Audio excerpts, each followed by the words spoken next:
Hello everyone and welcome to Lotus Premier Education. My name is Amanda and I want to be your college tutor. Today we're going to talk about the number one mistake that I see students make on their college applications.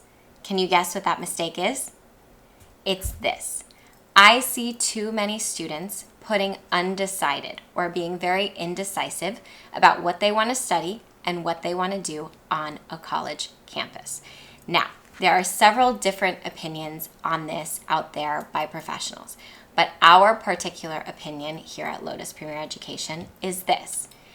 Even though you may not know exactly what you want to do, and you probably shouldn't if you're 16, 17, 18 years old, you should have a few fields of interest at this point. For example, when I was applying to college, I wasn't sure if I wanted to do English, government, Spanish, pre-law, and there was a little part of me that was still interested in biochemistry. But when I ended up getting to college, I did a combination of the three. I had a major in English, a minor in government, and a citation in Spanish.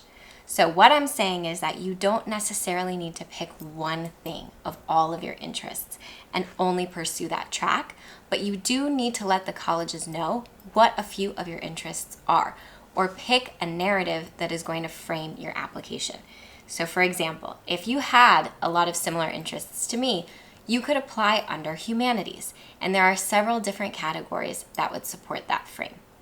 Now, the argument that I hear a lot of students say is this: but if I put undecided, then the admissions officer can place me wherever they want in the class. I'm fluid. That's not the case. If you put undecided, an admissions officer is not going to know where to place you, and that's going to create confusion, ambiguity, and make your application weaker.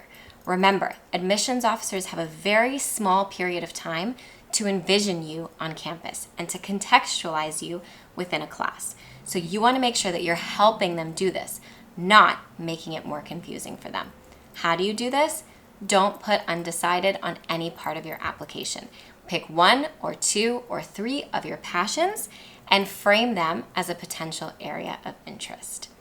For more tips and tricks to the college admissions process, subscribe to our channel, and comment down below if you have any questions on the narrative or on what to do if you're thinking you might be undecided.